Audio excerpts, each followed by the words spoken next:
This is Coder Radio, episode 388 for November 16th, 2020.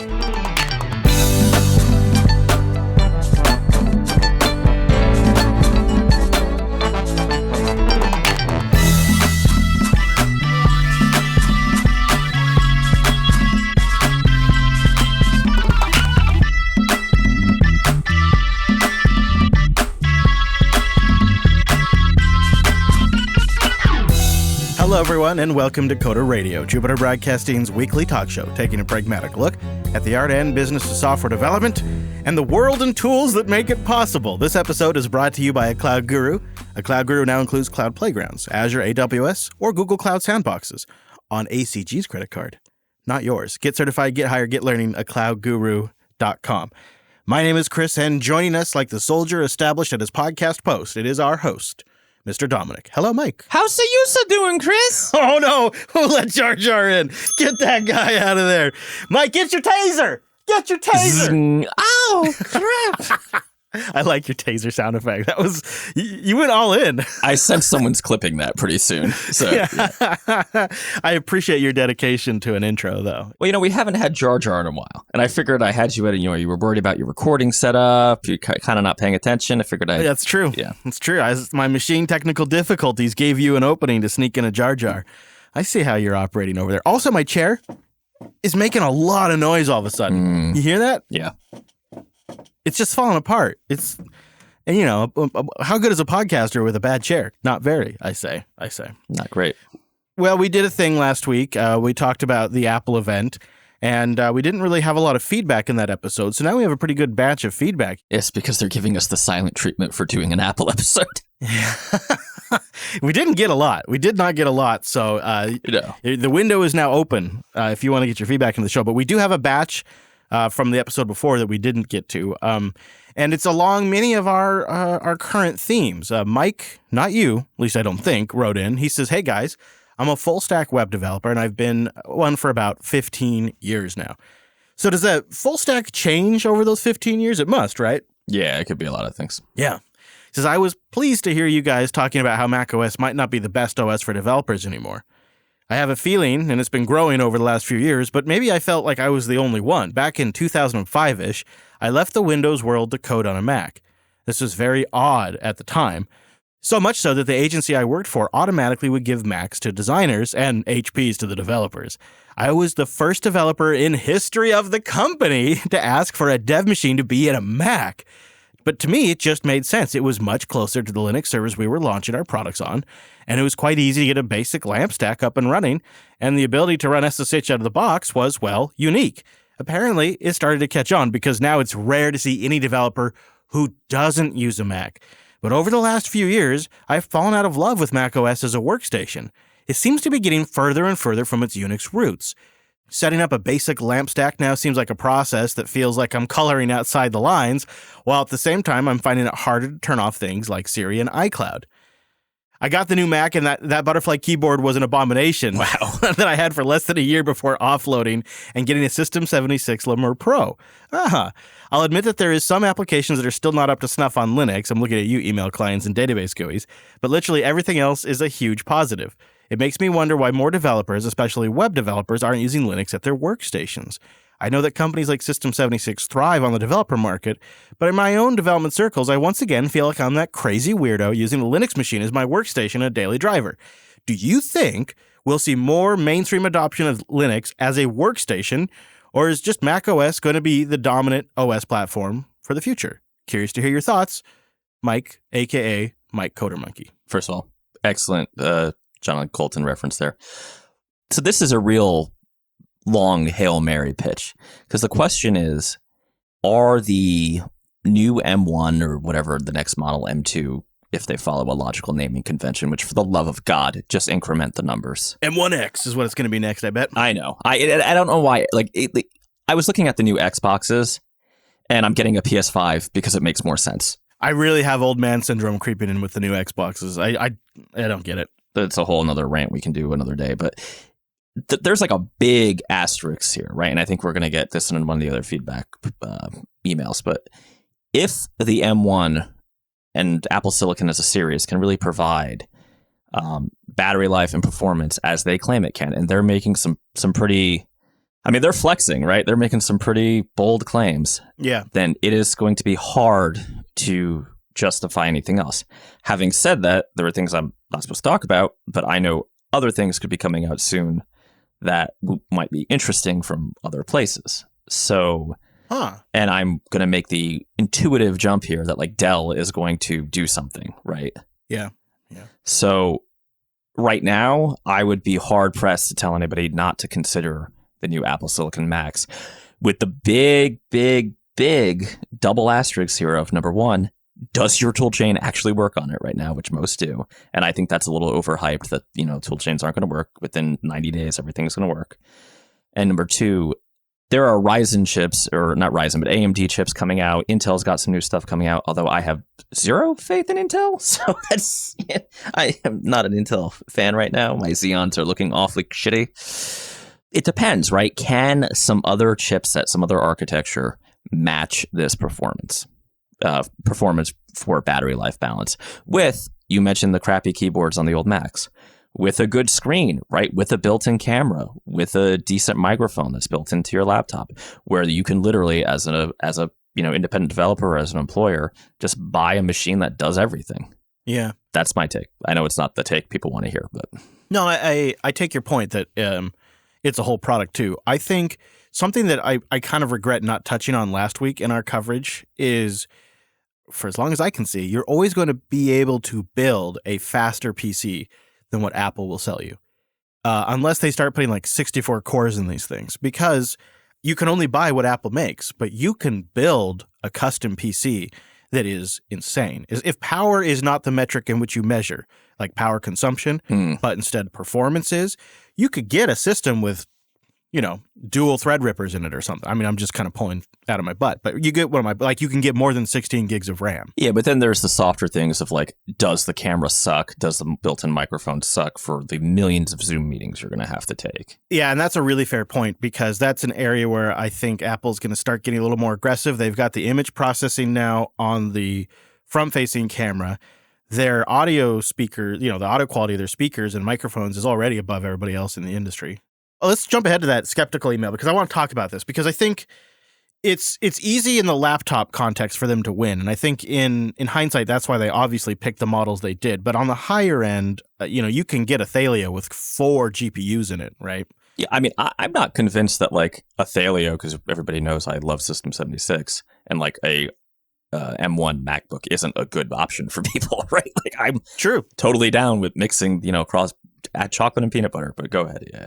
Okay, so Oded writes in, he says, I was following the Apple news, and Apple is touting a 3 or 3.5 times performance increase compared to the higher performing CPUs for notebooks. And Apple often just would sort of arbitrarily say the best-selling PC, which is probably not the most expensive PC. But he goes on to say, to me, 3x performance means that the CPU-bound benchmarks that take a minute to complete on an i9 would take maybe 20 seconds on Apple's Silicon M1. For example, this Mac Rumors article he links us to, where he talks about the first M1 benchmarks coming out, which we'll have a link to that in the show notes, is purportedly from new M1 MacBook Airs. While these are impressive results for an ARM device, they are mid-range compared to earlier Intel MacBook numbers, and in some cases even 3 to 4 times weaker. He said, yes, 3 to 4 times, than comparably priced Dell XPS devices with older Intel parts. I don't think there's any way Apple's numbers hold up to scrutiny. The only way we can be sure about this is by doing old-style benchmarks. He says Microsoft used to do a trick in the day where they would test compiled software without optimizations for the benchmark to compare against, and then their version, they'd use all the optimizations, and he thinks that's what Apple is doing. I'm not really so sure. We'll know soon. The reviewers already have them. The numbers will be out, but actually looks like, to me, they're pretty respectable. They're pretty much faster than any Mac you could get before that's in that class of machine. And if that's what you're buying, then it's a pretty clear and nice upgrade. It might not be faster than, well, I know it's not faster because I just reviewed a Dell Precision 5570 or 5750, and it's got 2 Xeon core. It's got, how many cores? 8 Xeon cores? I can't remember. It's a very fast CPU, and it's not faster than that. I just ran the benchmarks. But it's pretty impressive for something that fits in the MacBook Air. But I think we probably don't really have much more to add to that because it'll be a week and we'll have actual numbers and people can stop speculating. Yeah, it'll be a week. I mean, I have one tiny caveat, but it's super tiny. Show me OpenGL, right? Not Metal. Yeah. Meaning, show me the non-Apple proprietary performance benchmarks. Right. Because I know, I got some feedback, call it flack on Twitter about I am very bullish on Apple Silicon, right? I think it's good. I still think the future for me is basically Linux, although I do all the media stuff on the iMac Pro for reasons that we've talked about 100 times and listen to the back catalog. If they had said, here, boss, here's Photoshop, here's Illustrator, go for it, right? And this is, using Rosetta 2. But they showed all their own software, basically. Yeah. Right? Show me, I've come from a family of accountants. So show me they're ridiculous. They're basically doing basic programming in Excel spreadsheets running on Apple Silicon without a hitch. I'm going to say it's going to work. I'm going to go out on a limb and say it's going to work. Okay, so you're on the limb. All right. Here's why. Geekbench is running under Rosetta. All these Geekbench benchmarks that are being compared against Intel Macs are running on ARM under Intel emulation. There's no ARM version of Geekbench yet. So the results are pretty good. No, that's a great point. You took down half my argument in one shot. I mean, I still will say that there's a difference between CPU and GPU performance. Yeah, for sure. And I'm pretty sure it's going to shit the bed when it's not Metal. But we'll see. You got to figure, right? I mean, who just rocks up and all of a sudden builds a great GPU, right? I mean, it took NVIDIA, ATI, and... Well, they're the richest company in the world, though. So, if anybody could pull this off. Yeah, that's true. Well, we'll see. A guy named Ryan thinks we were way off on all this stuff, on the Mac's not being a great workstation anymore for developers. He says, I've been using the Mac as a daily driver for 18 years. Wait, did I say that? Well, I mean, we've kind of implied that macOS is kind of becoming non-competitive when you compare it to using modern Linux or Windows 10 with WSL. Fair enough, okay. And we both said for us, it's not really as compelling as it used to be. Yeah, if I didn't stupidly spend $5,000 on an iMac Pro, I wouldn't be using it at all. Correct. So this is going back to a guy named Ryan. I always felt bad because I also love Linux and open source and realize Apple can be a pretty bad actor in this space. I mean, I don't know if that's fair, actually. I mean, yeah, not a great player, but I mean, WebKit is open source, and yeah, they do a lot of web standard stuff. Yeah. I mean, it's a mixed bag. I think that you could definitely agree with that. And at one point, they were really supportive of cups, and then they're like, no. But yeah, yeah. Well, it took them a few years, but yeah. He says I program mostly in Ruby and with lots of other open source tools, and I often look just over the fence in envy of some of the tools and features that seem to be available in the open source world. But every foray, and every time I've gone in, which has been many, into Linux as a workstation, it's really been a disappointment.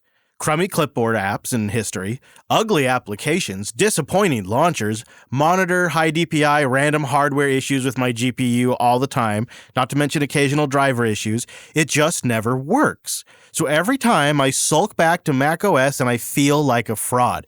Well, no more! Today I was trying to figure out how I'm filling up a whole terabyte drive, and I noticed I have a ton of old crufty files sitting around. How can this be, I asked myself. And then it hit me. I've been using the same laptop for 7 years. I've updated it from 10.7 through 10.15 and never had to reinstall or start fresh. I mean, come on, man. That's rock solid. I see what he did there. So much so that I didn't even realize the laptop was so freaking old. The battery still holds a decent charge, apps are speedy enough, and nothing's failed on it in all of that time. I listen to a lot of Jupiter Broadcasting, enough to know it's rare to hear the same story in the Linux world. I dog on Apple a lot, and I have my concerns about their direction and their future. But I must say, they've done right by me with this old laptop, and for the most part, macOS. For me, Homebrew works. Commercial applications work. APFS transition was invisible to me. My displays work. Hell, Time Machine, it continues to chug along. My GUI is gorgeous, and I can change my background without an extension. Low blow. I know. He put a winky face in there. No. Apple Silicon has me equal parts enticed and worried. I'm going to follow it very closely for the next couple of months. If there's any remote chance that a lovely open source ecosystem or some sort of ports start to pop up on an M2-based system, I'll be there in a heartbeat. He says only chumps buy first-generation Apple hardware. Wow. Again, way below the belt, buddy. Ryan, what are you doing? He says, I might not even care. As long as I can SSH into a Linux server, I can always have my sweet, sweet open source ecosystem while hanging out on my blazing fast 20-hour battery life laptop. Cheers. Yeah, he feels like he's walked out from like this feeling of guilt. I know I felt it when I bought a MacBook to do some of the production stuff here a while ago. I felt like such a jackass because here I am, Mr. Linux, and I'm going through all my options and I'm just ultimately deciding to buy a MacBook. And I felt like a jerk. Wait a minute. You go to the HomePod Pride parades. What are you talking about? Yeah. I had a hard time with iOS too. But, that's different because it's the mobile area and the HomePod's tying with the phone. And Android sucks. I've always kind of considered mobile to be different. And yeah, Android's a dumpster fire. Spent years trying to make that not suck. It's terrible. He's right in some regards. A 2016 MacBook is totally upgradable to Big Sur. It's never been reinstalled. It runs all the time. The battery isn't great, but it's not bad. My battery life health is at 90%, and it's a 2016 laptop. He's right. Other than the fact that it has a butterfly keyboard, it has been one of the most solid machines. And when I look around from my family on like old computers that I collect that are still running, there's a lot of old Macs that are still just chugging along. They might not be supported anymore, but they're still working. I have exactly the same experience. So I have this iMac Pro, but the company, we've all gone System 76 for new purchases, right? And we haven't had any real issues, so to speak. We had like one weird graphics card there was something wrong. You had to use it. There's like 4 display ports. Only one worked, which was great, but we got that resolved. I'm staring at this iMac Pro. There is a lot I don't like about it, and we'll talk about Big Sur shortly. But, it doesn't have a completely broken extension environment that, crashes your entire desktop environment when it can't change a background. Because listen to 3 weeks ago if you want to hear me bitch about GNOME. Having said that, it is basically not upgradable without me lugging it to the Apple Store and paying a fortune. The OS is going further and further from the work I'm actually doing, right? Yes, Homebrew works, but I'm also doing a lot of emulation to emulate like Linux systems and frankly ARM. But it's Xeons, so the Xeons can apologize for my crappy software emulation all day long. I know, and the microphone is great, the sound is great, the screen is great. And if I am willing to just use all Apple peripherals or, except for the keyboard, everything kind of just works. And it's stable, I assume? As long as the servers aren't overwhelmed, yeah. But now that's a low blow. It's just like I want to be careful what I say here because it's going to come off super flamey. I see more future potential in frankly, for me, Pop! OS. But the things I'm concerned with are effectively just GNOME's extension model because I need the extensions and they keep breaking. It's brittle. Like macOS is going in the exact opposite direction that I need it to go in. Right. So the truth is I can probably tolerate it for a while, but eventually it's going to be I'm living in VMware and that's like a waste of money, right? I live right now in Linux Utopia with my desktop workstation. What's your environment these days? I can't remember. I'm back on Pop, and I'm using Pop 2010, the latest GNOME shell. Okay. And I have an AMD graphics card in there. And this is one of the things I love about this is I got a 6-core Intel processor back in like 2017, 2018. And then I've done one GPU upgrade. And because I early on invested in fast storage, this machine is still such a champion. And I got to tell you, I love having full-size display ports on the back of my computer that I just take a cord from my monitor and I just plug into my computer and I've got all these actual full-size display ports. The performance is fantastic because in a desktop computer, I've got things like Nextcloud and Dropbox that are on storage that has pretty much nothing else on it. So that way they can sit there and they can ping the disk all day long and it doesn't stop my web browser from launching. So I can isolate out tasks to different disk pools, which is a luxury in this system. And it's never something I could do in a Mac, but I know that it improves performance. And so I have the ability to do that in a desktop tower. And then, that one-time GPU upgrade meant that now I've got a fairly high-end GPU in there. It's a previous generation, but works for me. It's all perfect except for one problem. It doesn't just work. And sometimes I come in the morning and I move the mouse and the screens wake up and my 3 monitors have completely lost themselves. They're sideways orientations. One of the monitors won't even recognize. All the resolutions are off. And I have to reboot. I can't even get all of it to work again without restarting. And it's such a momentum killer when you're coming in, you got an idea, you know the application's already open, you sit down, and you've got to accommodate the fact that Linux still struggles with 3 screens in 2020. And it's extremely frustrating. And it has crossed my mind sometimes to just throw a Mac in there and just have something that's always on and just works. But so far, the other advantages of having that workstation with its upgradability and its performance and its customized storage layout have outweighed the downsides that come with Linux, where I still have to set it up a little bit more than I'd like. I still have to struggle with my monitors a little bit more than I'd like. Some of the games don't work, even though they're rated a gold standard on Proton DB. Like, I still have these quality of life issues that are a problem. But when I zoom out and I look at the net total, the things I really love about this machine is I bought that thing like in late 2017, 2018, and it's still killing it. Like, I just can't even justify replacing it. And I just feel like that's because at the time I was able to do a custom build for my exact particular workload. And that's just something you can do in the PC space that you can't do in the Mac space. And I can continue to change desktop environments between GNOME and Plasma and whatnot. And while there's downsides to it, there's also advantages to having that choice. And so on the bigger picture scale, I think those are the items that I just hold more important. And there's also a certain transparency and visibility. You know, if amazing ARM PCs came along, I could opt to use those with Linux, or I can just keep using Intel, or I could go use Ryzen. Like, I have choices. And as this is a work tool, that kind of stuff seems to really matter to me. And I appreciate the simplicity and the always works nature of this MacBook. I mean, I'll tell you what, I come into this studio and it's never this MacBook that I have a problem with. You know, today before the show, we were having technical issues. It wasn't the MacBook.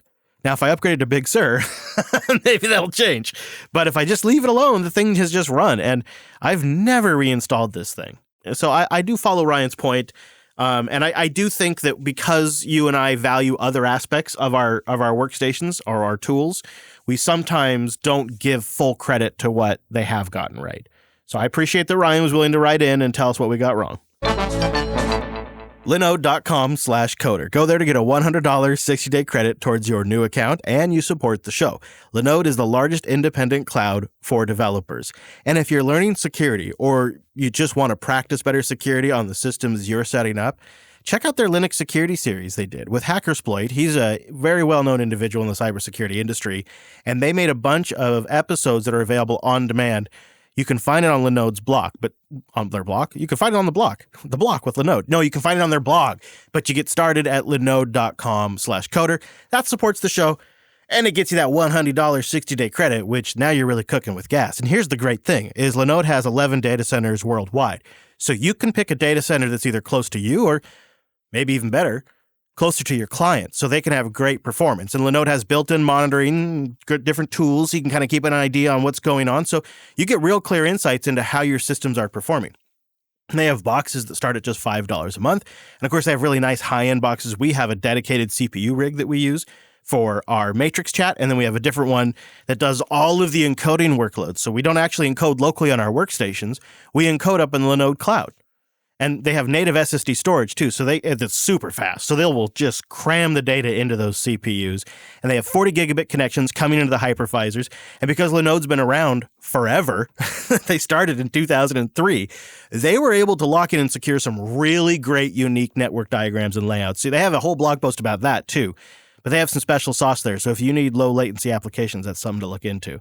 Oh, also, Linode's hiring. Something to consider is they're hiring. And while they're a great sponsor, they may be a great spot for you to work too. So something to check out is linode.com/careers to find out more. But thanks to Linode for sponsoring the Coder Radio program. It's a great fit for our audience because they're 30 to 50% cheaper than something like AWS. They're independently owned, so you can trust them. And they've been around 3 years before AWS started. If it runs on Linux, you can run it on Linode. They're dedicated to offering the best virtualized cloud computing out there. It's great for developers, and that $100 credit will get you pretty far. Just go to linode.com/coder. That's linode.com/coder, and a big thank you to Linode for sponsoring the Coder Radio program. We actually have just a little bit more feedback, but we're done with the workstation stuff, and we're getting more into the actual nitty-gritties of things. And I'm curious to see what your updated take is on this. Aaron G. writes in, and he says, the dreamer in me continues to hope there's a viable cross-platform development solution. Can you give me a dose of reality? I'm tired of being disappointed. As a longtime listener, the show is as good as ever. He wants you to tell him the truth. Web apps have come a long way, but they're still a long way behind native apps in terms of tooling and performance. Is this just a dream that's never going to happen? All right. Sit down. All right. So my Inner New Jersey guy is coming out now. There is a Bruce Springsteen song I need you to listen to. It's called The River. Okay. Not going to spoil it for you, but if you're around a certain age or you are, ever been to New Jersey, you probably have an idea what it's about. It doesn't go well for the kid in that song. Oh. There's a line about dreams being lies when they don't come true. Yeah, it's never going to happen. I've been chasing this dragon for so long. Not that it won't get better, but native, particularly on platforms like iOS, where the platform vendor has an incentive to make it better, is always going to be flashier and nicer. That's just it, isn't it? That's it, right? Simple. They Apple and really Google. Well, yeah, not as much. I agree. Neither one of them really have much incentive to make cross-platform development super easy. Google does because they're kind of in a second position, but Apple definitely doesn't. I really wish this was going to change, but as we have mapped it out over the history of this show, it seems like nothing. You get closer and closer with different varying degrees of work involved. But if you haven't heard, the new future is everything just runs on iOS. No. I kid. But maybe somebody disagrees. You're welcome to mail in. Bring it. We often try to do that math for people if they should go independent or if they should stay at a dark matter development job. Well, PC Wiz writes in, and he says the math is actually different if you're across the pond. He says, greetings from Berlin. A recurring theme on Coder Radio is if someone should go indie. Well, I'm currently an employee at a startup, which come with all the perks of employment. Decent, reliable salary, paid vacation, and most notably, for Americans, meaningful health insurance. To go self-employed, I'd be trading secure regular income for a mountain of paperwork and a possibility of avoiding some tax maybe. What's more, contract work is often just seasonal with clients splurging shortly before year end. Yeah, I know what that one is like. Can't imagine why. Yeah. The point I'm getting at, he says, is that at least here in Europe, the work-life balance is often much better as an employee. If someone is considering a contract, they'll really need to factor in the hours, unreliable admin, tendering, and networking, and the insecurity that all adds up really to not being worth the tax avoidance. I think his point is he gets better benefits. That he has healthcare. They kind of have a higher standard of vacations. Yeah. And there's a lot more incentive to be an employee where he's from, in Berlin at least. That's a fair point. Yeah, I think one thing is we have a very U.S. focus, and you get #nothing here. So yeah. Don't remind me. It's a constant source of stress for me. Yep, same. Although I mentioned, my wife needed to cross the border to get insulin. Somebody did contact me with what seems like a very reliable possibility. So that'll be good. Oh, good. Because, it's a process. I tell you what. Well, you've been missing it. We did get some email about SUSE. Adam writes in. He says, after listening to the latest episode, which was actually 2 episodes ago, I went back to Chris's rant about why he doesn't like OpenSUSE. And I think if you just change the tone, he actually sounds like an OpenSUSE fan. The only criticism I really eked out was he said it's an old way of doing things because it's based on Slackware. But honestly, some may even see that as a plus. Seriously, a lot of the critiques were just, but people don't use it. Nothing actually wrong with the product. It almost sounds like the problem with OpenSUSE is just adoption, and therefore marketing. Hell, I'm even going to go try out OpenSUSE now. As a side note, I think OBS, the OpenSUSE build service, is actually the correct way to combat Linux packaging problem. Instead of learning a distro's package manager while also worrying about Snap, Flatpak, App Image, and all the above, I think there exists a world where you just learn your preferred package manager and that's it. That's called the old world, Adam. Anyways, moving on. He says, I'm new to the show and trying to get into programming while working fairly low-level IT. Your content and everything out of Jupiter Broadcasting is keeping me sane in these trying times. Best of luck and keep up the good work, Adam. What about it, Chris? My criticism with OpenSUSE was, I think in large part, it isn't widely used. And so, if I was in consultant mode and I'm working with a client and they're building new infrastructure with an on-premises data center, I wouldn't really necessarily advise them to use SUSE. I'd probably advise them to use CentOS RHEL or Ubuntu LTS, just simply because the job pool and talent pool is much larger. If they have to troubleshoot something, it's going to be a lot more straightforward. If they need to hire somebody, it's going to be easy to hire somebody versus OpenSUSE being more boutique makes it harder to find somebody, probably makes them more expensive. So that would be some of the reasons. But you're right, that does essentially come down to it's not used by a lot of people. I don't know how to put it into words. Is part of the problem is I find it frustrating to use. I find it a bit frustrating to use the distribution. And I find that sometimes the project, maybe not intentionally, projects a bit of arrogance that maybe has gotten better in the last couple of years, but in the past has projected an arrogance which I find off-putting. So there's that aspect of it too. However, I've thought about this as we've gotten a lot of emails into the show, and one of the things that I have to guard against is old manisms, where I just assume that things that were a certain way in technology in the past remain true now. Sometimes that bears out, and sometimes you have to reevaluate. And so I think I'm kind of beginning the process of reconsidering SUSE and OpenSUSE. I think ultimately it might come down to what your experience ends up being like, and if it works out for you, That makes sense. And I will say, for anybody who feels like Chris that it's, difficult to manage your SUSE servers, there is a great vendor called the Madbotter Inc. in Florida that's so happy to help you. There you go. Hey, that's not a bad idea, really. If, you're going to build in-house expertise, why not offer that out? And we have a data center being built right now. So. Nice. Boy, I wish I could see it. I sure miss traveling. I wish I could come down there and see it. Maybe next year. Well, hopefully by the spring we can actually, leave the house. Yeah, really.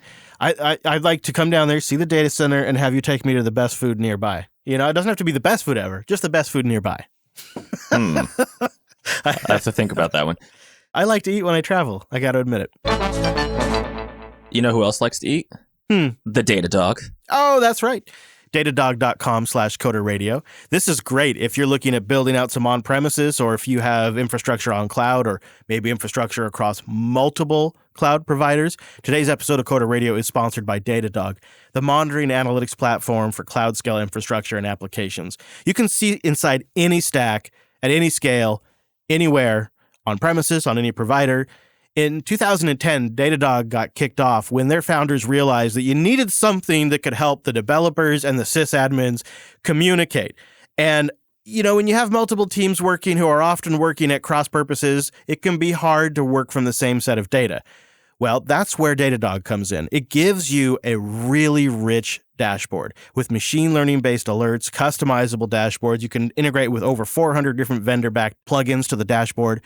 And if you go to datadog.com/coderradio and set up a dashboard, you'll get a free t-shirt. Isn't that nice? See how great it is when you combine metrics, traces, and logs, and you put it all in one place. Not only is it easy to troubleshoot application performance, but you just get insights you never thought were possible. Datadog.com/coderradio.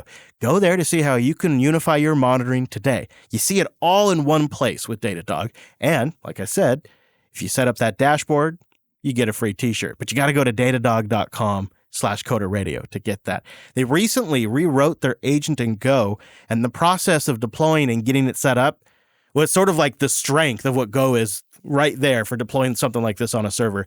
It's really easy and straightforward. You'll be up and going in minutes. Just get started at datadog.com/coderradio. All right, Mike. So real quickly, because I want to actually hear about your experiences upgrading your machine this week. But I think the story that the audience is probably thinking and talking about the most this week is that YouTube DL's repo, or a new repo at least, is back up on GitHub. And GitHub has announced several changes they're going to make, which seem to be a little more developer first when it comes to DMCA takedowns. And they're going to improve how they notify developers. In response, YouTube DL has removed the example copyrighted videos, and it appears they've removed some cipher bypassing code as well. And now, with that change and with GitHub's new policy and the support of the EFF, YouTube DL is back up online on GitHub. You know, their changes towards the DMCA might have the biggest long ramifications and impacts for developers, potentially. Yeah, I mean, the DMCA, I think there's a little Guy Fawkes mask wearing person in every developer who's like, just like let the code be up there and whatever, right? Yeah. But I don't know. I sort of don't believe that we currently have the capacity to actually change the law, like any law. That's maybe a different conversation. So, I mean, Microsoft, right? GitHub, it's doing the right thing here. Yeah. I don't know. I think you know what? Honestly, all this is like the crap with the software patents. Like all this stuff is a hammer that the rich organizations and the big guys get to use on the little guys, and that's just how I feel about it. I think GitHub read the situation correctly here and responded in a pretty strong way with a pretty big post. And they seem to try to be pretty transparent. They say they were able to reinstate the fork after these changes were made and some of the changes they've made internally. And then they outline them all. And they also say in the future, if a DMCA claim is ambiguous, they will err on the side of the developer and leave the repository up unless there is clear evidence of circumvention of the law. So I think GitHub read the situation and realized, oh man, people are worried about precedence here. People are worried about centralizing around GitHub, opening you up to a new type of vulnerability, being a DMCA takedown. And I think that's why they tried to handle this with, I guess, as broadly and as aggressively as they seem to be. It took them a little bit, but now that they're responding, it's a big response. We'll see. All right, I can tell what you really want to talk about. I know you. So over, what was it, the weekend? The other day, I saw you tweeting like a maniac. You were going to upgrade your workstation from macOS Catalina to Big Sur. So this came at me at 10 a.m. on November 15th. So that was yesterday. Oh, okay. So this is fresh. Because the last thing I saw was that the installer hung for 45 minutes. Yeah, that was bad. And I stopped right there. And I thought, okay, I got to hear what happened after that. So take me through it. So I had to forcibly turn it off. Then it turned back on. I just booted into Big Sur. It was fine. It was a little slower than I thought. Man, you had to forcibly turn it off during an install? That would have me... Yeah, it was on that black screen where, there's like the black screen with the white Apple logo on the line. That is risky. Yes, it is. That could be like machine doesn't boot after that kind of. During the install is like the worst case time to hard power. The only other worst time would probably be a BIOS, firmware update. Things were a little scary. I don't even know how to say it. Like things were not what I wanted to see. It was touch and go. I was going to say, Morty, we have to get out of here. It was really, really bad. Like, almost like a drunkenly improvised neutrino bomb. Points if you get the reference. Although with me, I had a laptop, I was in the kitchen, and I had a drink. So there's always a lot of risk in this situation. There's just... and the drink doesn't even have to have alcohol in it for me. Tea has taken more lives than anything else. But it just has to be liquid. So then it booted into Big Sur. And I wondered if I hadn't gotten a contact high with my elderly neighbor who just got her medical marijuana card. The colors were it was like an assault on my eyes. And I got to be honest. I have an inner troll that's sure enjoys trolling the audience. I wanted to come on here today and be like, Big Sur's awesome. Mac Exodus over. All hail the M1, whatever. Yeah. However, I used my portal gun and somehow ended up in Fisher-Price. I can't even, first of all, okay, let's take it back. It is important as a person, a robot, an operating system even, to know who you are and who you want to be. You may just serve butter. Yes. Or, if you're a conflicted individual like our good friend Lincoler, that's a problem too. Big Sur is like Lincoler. in this analogy. Hmm. It wants to tell you it's that same great Mac BSD flavor, but in its heart, it knows that it wants to be on a touchscreen. Right. Like, I'm sitting in front of the iMac Pro. On a 27-inch screen, not so bad. But on the little 13-inch, I only run like 5 or 6 applications. What do they call it on Mac? The top menu thing. The menu bar? The system, yeah, but the top right, the tray. Yeah. It goes almost all the way to the middle because they've made the icons, they have so much padding around them now. Right. And it's so obvious that the reason everything has a ton of padding and spacing is because like at some point you're going to use a stylus or your finger and they're just like kind of breaking you into it. And I don't want that. I don't even know what to say. I just don't want that. And just recently, as of this weekend, Craig Federighi was interviewed and said, "No, we're not doing touchscreens." And that's crap. Such bullshit. Crap. Like, why not just say you are? Because it's so obvious. Like they've rounded all the buttons to have like the outlines it's so obvious that it's for a finger. It didn't work when GNOME Shell tried to do it, and it's not going to work when macOS tries to do it. Well, at least Aqua can still change your desktop background. I mean, Microsoft at least had the good sense to come up with, remember when they called it Metro? Remember that? I remember the $40,000 I lost, yes. Yes, but they had the good sense to at least create a UI for touch, whereas what Apple's going to try to do here is they're going to try to do the impossible, and that is take a touch UI designed originally in the 80s, and they're going to try to make it touchable. You mean a mouse UI designed in the 80s? Yeah, sorry, thank you, yes. I was getting distracted by thinking about your menu bar icons because on this Studio one, it's already almost halfway across the screen, and that's without ginormous crazy padding. It's a super bad experience because, one, it just makes my entire desktop look like it's having some sort of seizure. I mean, nothing like broke. Granted, I'm working mostly in Ruby and Python right now, so it's not like I have a crazy, tool chain. I had a couple like homebrew packages that were like, you should update us. So I did, but it was fine. Like for the coder part of Coder Radio, if you're comfortable on Mac and you like Mac and that's where you're living, I don't think you're going to have any problems other than, for the love of God, they have to keep their server up. And for people who don't know, what was happening is all third-party apps of any kind had to phone home every time they launch.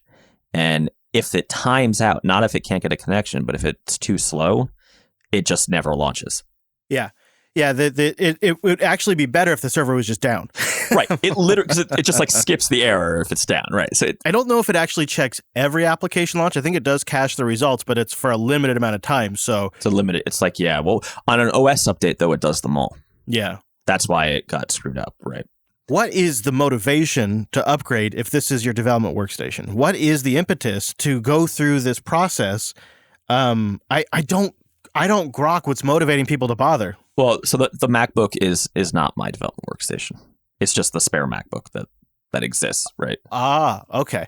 If it was, say you were working on a project right now, would you have done this upgrade or would you wait for the project to conclude?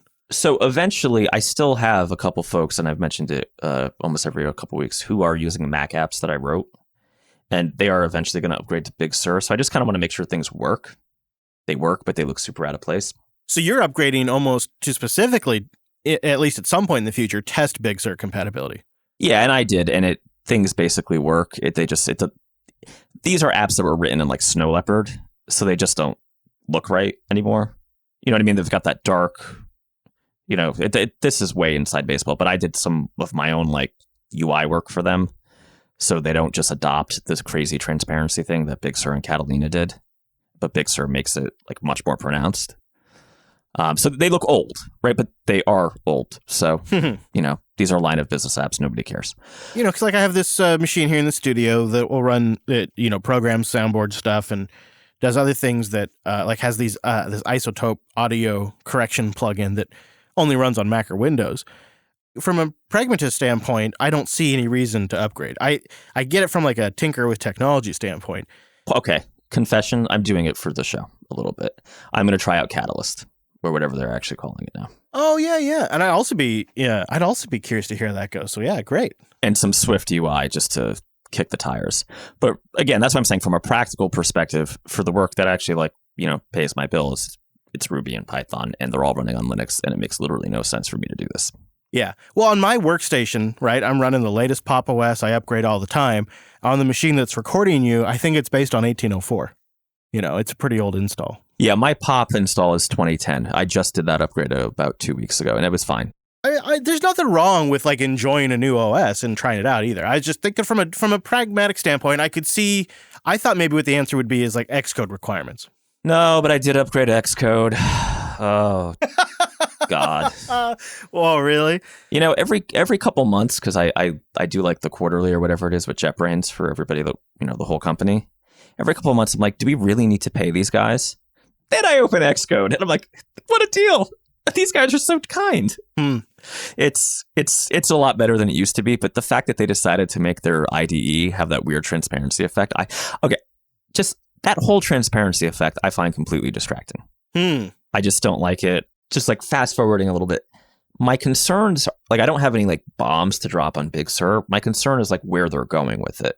Because it seems like every release, they get further and further away from really stable, really pretty BSD workstation. Right. Well, you remember what everybody wanted before Big Sur was announced was everybody was hoping for a refinement and stability year. We all thought it was going to be like Snow Leopard 2.0. Why do you have to hurt me? Okay. I'm never getting my Snow Leopard back, and I just have to accept that. I guess so. Every once in a while, I DM Carl from System 76 and tell him, hey, just send him screenshots of Snow Leopard. Just like, here you go. I like the idea that you harass Carl with screenshots of a Mac. That's great. Oh, Carl. It's all I want, but I can't have it. And like, it's what I don't get is just the flat, like they think everybody's an idiot position of, oh, we're not going for touch. If they're not going for touch, then what the hell are they doing? Yeah, come on. Don't. They're going for touch. I mean, They always do that right until they announce the new thing. Here's what I think, and I mean, we were joking about Snow Leopard, but I actually kind of think there's something to it. And this, when we look at the big picture I was talking about earlier about Linux workstations and how you pick different trade-offs, and like the trade-off I've picked is that my monitors after all these years still screw up, but there's nothing that's dragging my desktop in a direction that is like a market tax. And this is a point I've made on the show years ago to you too, is like macOS suffers from the Apple strategy tax, and they need to bring it in line with what the rest of the company is doing. And the best way to get new games and apps on the Mac is to let iOS apps run on it. And so now they have to start making this thing touch compatible, and they have to drag the UI through yet another change and don't really focus on some of the core underlying things that would make it a very competitive operating system. Like, I know it was way off the mark, but I was really hoping to hear them say something about Linux in that last keynote, about virtualized acceleration built into the M1 for Linux VMs, or something about making Linux application development easier. And I know it's not likely, but when you look at what Chrome OS is doing and what Windows is doing and what Dell is doing and Lenovo is doing and System 76 is doing, it's so obvious that there's a market there and Apple is just ignorant to it.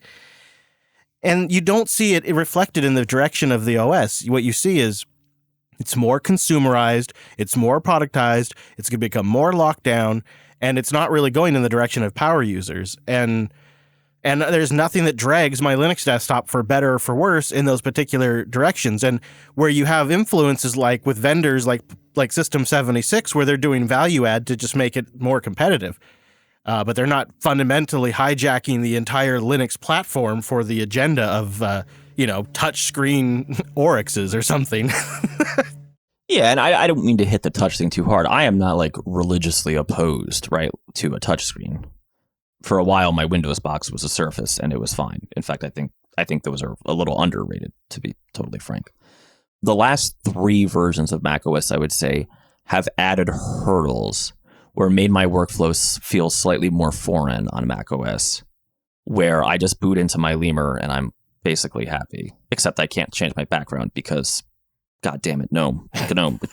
Fix that. It's better. It's better now. Every week I'm ripping you guys because it's like that should be the number one issue in your issue tracker. Extensions bring down entire system. Yeah. It really has. It's funny that it's still, you're right, it is an issue, but from where I'm sitting, it's like, man, it's like 10 times better than it was 3-4 years ago. No, and actually they just updated the extension I was using and now it's like fine, right? So I'm in this weird space, and maybe you could be my therapist for a second. I feel like they hit a home run on Apple Silicon, And just like fumbled the ball. I know I mixed my sports there, but whatever. Fumbled the ball on Big Sur. Yeah, that's my read. Because there's so many practical advantages to the M1, performance and battery life being the big ones. Yeah. And there's not a lot of practical advantages in Big Sur for those of us that are using it as a workhorse and not, our Facebook machine. Although our friend Ivan is very busy on his Facebook machine right now, so. Well, we're just circling back to the Gatekeeper performance issues that came up during the Big Sur upgrade. Apple today announced that they would be redoing parts of it. They're going to have a new encrypted protocol for developer ID certificate checks. They will, quote, create strong protections against server failure in the future, which I'll note server failure wasn't the problem. It was server performance. And they also are going to have a new preference for users to opt out of these security protections altogether. That is not what I expected. I thought, really, when you think about it, why go to your own custom chip platform and have your own custom OS and own the entire stack and not just eventually have them whittle it down to a more and more and more locked in state? It just seems inevitable, the direction they're going. But something like this, it's almost like it created this opportunity. So now we're going to have this escape hatch, perhaps forever now, from this check-in system because this controversy came up. So they're going to build in a way to just disable it completely beyond just the Gatekeeper 3 settings that exist today. And that seems like maybe the biggest win of all for people who are concerned about privacy.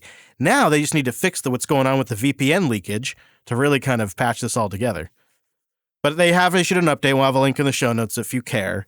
I assume you probably don't care that they're checking what apps you run and it has to go through a network before the application will fully launch. Not only do I not care, as family IT support, I would lock this shit down more. Yeah, I mean, average people don't know what the hell they're doing. They don't know and what they're not doing. going to run a whitelist. Right. And they're totally going to download that Word document in the email. So no, I get it. I get why Apple did it. And I suppose I would probably trust them more than just about anybody else. I mean, if you're buying a Mac, you're giving the vendor has root access. Let's be honest. If they're installing updates, they're good. if they can update your BIOS, they pretty much got you. So I, however, appreciate that they're letting you turn it off. I don't like the idea of broadcasting metadata about what developer applications I am using and at what times my computer is active. That kind of stuff. It feels just leaky in a way that doesn't feel good or private. So I like that they're making a way to turn it off, but I don't think it should be off by default. Ooh, look at this pretty light coming out of the prism on my desk. Man, the bell's getting the workout today. It's been a while. Oh, by the way, just disclaimer, Big Sur is bricking some of the older MacBook Pro models. Oh, yeah. It's great unless you haven't spent $2,000 in a while. Then you're screwed. So maybe those upgrades don't always just work. Hey there, Ryan. Maybe it's not always so hot. Coder QA, I want to just thank you to our QA team out there. You guys support the show. You help keep the show independent. And also, you get a limited ad feed as a thank you. So make sure you're checking that. If you're a Coder QA member, you get the limited ad feed. You can become a member, support the show, and get access to that at coderqa.co for that. Mr. Dominic, is there anything else we need to cover this week? No, I would just ask if there's anything specific specific questions folks have about Catalyst. I'm probably going to look at it for about a week. If it is Swift, so my tolerance is pretty low, but we'll see. And then I'm going back to Pop because I can't take this anymore. Have you tried Brew since you did the upgrade? Yeah, Brew was fine. I had to update. Yeah. Again, though, I am not running, I barely use this. The iMac Pro I use, but I'm working in RubyMine and PyCharm. Right. It's Python's not going to break. Ruby's not going to break. So somebody who's doing more, I would say down to the machine level stuff on their Mac is probably going to have a hard time. I do everything else on the Lemur or the Thelio because it's just we talked about it before, but the devices I'm programming for are literally ARM Linux machines. And it's just easier to actually, be on Linux. Right. I have a review of a Dell Precision monster with a ton of RAM in the thing, a big GPU, but even better, and I go into detail in Linux Unplugged 380, which will come out on Tuesday of this week. They put a crazy vapor chamber cooling system in this laptop, so you can max out the CPU and GPU, and it's still whisper quiet. And then they've put some special stuff in there to actually make it comfortable for your hands.